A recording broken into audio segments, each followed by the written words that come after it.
interview. Peace out. Union Affairs Officer. As head of the union, they provide strategic vision and lead the trustee board. They are the primary representative to the University Council and external bodies like the NUS. Their role involves managing the chief executive, overseeing union governance and policy, and acting as the main liaison for college presidents. Sorry. Oh no. Hello, I'm Erin Chappell, interviewing Joshua Rees for the position of Union Affairs Officer. Thanks for having me. Hello. Now, first question is, what would you say your primary goal is for running as Union Affairs Officer? Probably just like, I want to start those small goals, but world domination, I'd say. I think you start with the SU. It's sort of the base point for, I think, most world conquering sort of things. And I'm going to go SU, local government, parliament, and then I know there's not really a government set up for the world, so I guess just invading places. Perfect. Yeah. Genghis Khan style. Sort of. Do you mind speaking a bit closer to the That's mic? That's fine, all right. yeah, sorry.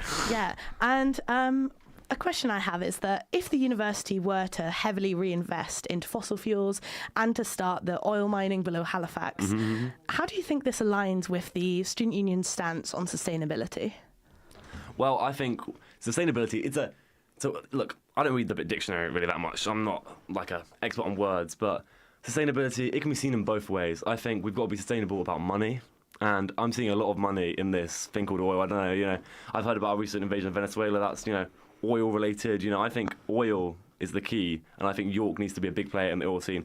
I've heard reports there's oil under Halifax. I don't believe everything I read. I can't actually read. Someone reads to me, but so I'm hoping that maybe that could be a big incentive for making money. I've talked about building a Death Star, so we're going to need some budget. Other ideas could be taxing ducks, because I've seen a lot of ducks, and I think, what are they contributing? I'm paying my student loan, that's going up and up and up.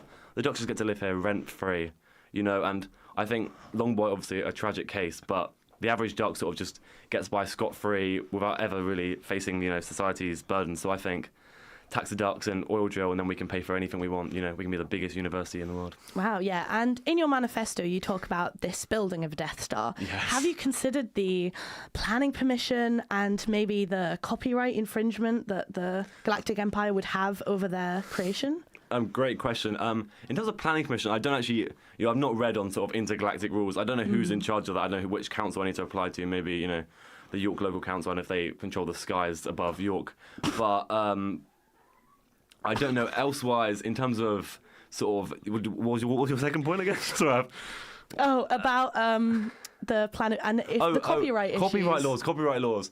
Well, I think, George Lucas says he came up with the Death Star, but, I don't want to sort of, name drop, but I knew George when he was sort of a young child. I actually I helped nurse a young George Lucas, and I actually, I came up with the idea of Death Star. I sort of told him the story of Star Wars in the crib, and then he wrote Star Wars after that. So I'm like, George, it's kind of my idea. So maybe we'll have to settle that in court. But George, if he's watching, George, I know the truth. We will get George Lucas on the next candidate interview. Now, you heard it here first. Now, in your manifesto, you talk about making Derwent great again. At what point in its 60-year history would you ever consider Derwent to be great? Well, I think that's quite a disparaging question on Derwent. I think, my Derwent is out there. I'm a Langwith man myself, so we have a bit of beef, but my Derwent's out there. I think Derwent was one of the great bastions of society. I think maybe Derwent, in the 1960s, when Derwent was built, brutalism was the chicest sort of look, and I'd say, true.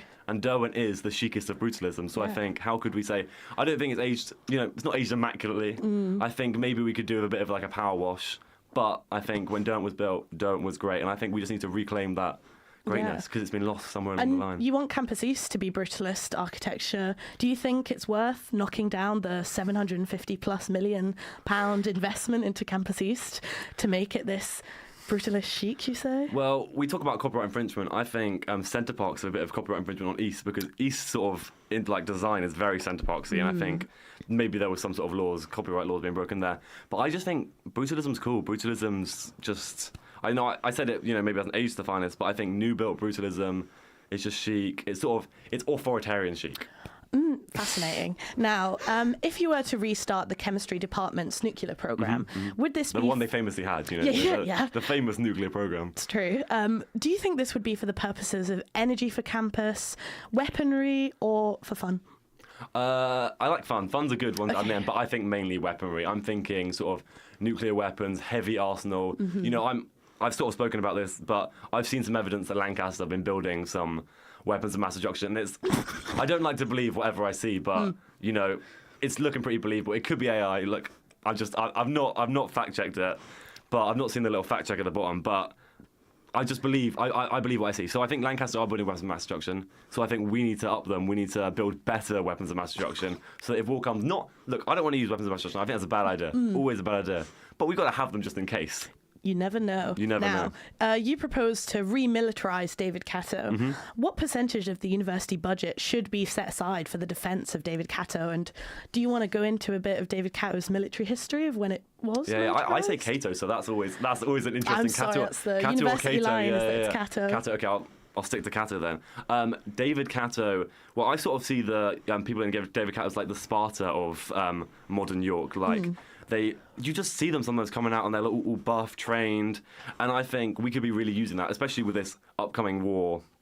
And talking about the military history, I think if you didn't know that back in the days of Cato, children born in David Kato, they were sort of selected, and the other ones would be left out to die in the wilderness. Oh. And that's how they actually choose people in David Kato. I don't know, that's not publicly available knowledge, but I've seen reports. I see a lot of reports coming over my desk. You know, I'm a busy reader. My reader reads a lot of reports to me. Yeah. Do you pay him? Well, Okay. I don't do. I'm not very liquid at the moment. But maybe after this, you know, oil drilling, taxing ducks. You know, not that a lot of it be going to the university, but maybe I'll be just between me and you, you know, off air, skimming a bit off the top, you know, and then maybe. Would you up the pay for the union affairs officer? Do you think it's a fair salary for the work that you seem to suggest that you would bring to the role? I think no salary is a fair salary for me. I don't know if this is feasible, but infinite money. Okay, wow. Yeah. Now, so you propose a clone army, and if this proposal were to succeed, what would you task them to do? What would their first task be? Well, I think, you know, obviously I'm going to win Union Affairs Officer, obviously. Okay. So I think it's only natural that we send them out to win the other universities, and that's sort of my way of world colonization, or not colonization, world, just conquering in general. You know, the song Everybody Wants to Rule the World? I want to rule the world. So I send them all out, but then it becomes problematic because, now they want their own empires, and it's like, so they will have a kill switch involved in them, so I can immediately just sort of shut them down once they've done, and then it's like, I control everything.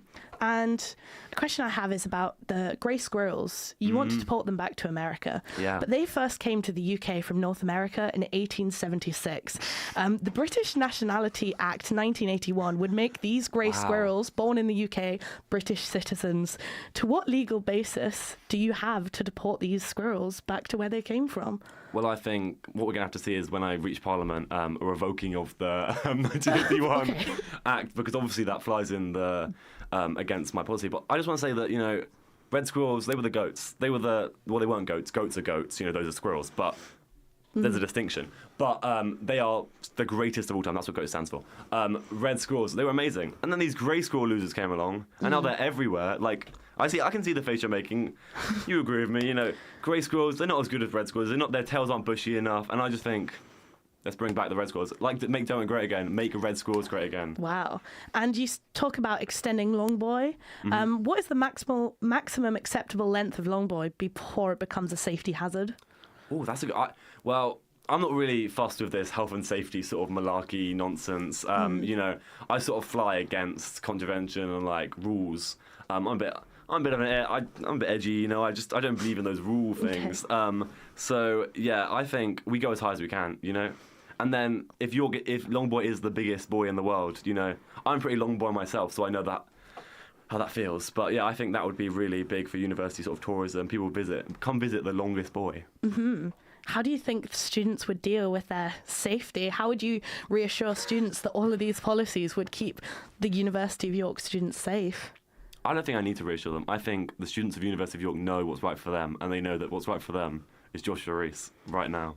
Wow. And in our last 20 plus seconds, if students remember only one theme from your manifesto or one point, what would you want it to be? Lemons for all, I think, because I think lemon is the greatest fruit, and I think that it improves every drink. So yeah that's what I'm going to say. If you want lemons, vote for Josh.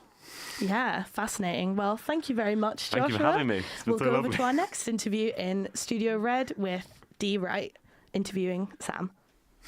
Union Affairs Officer.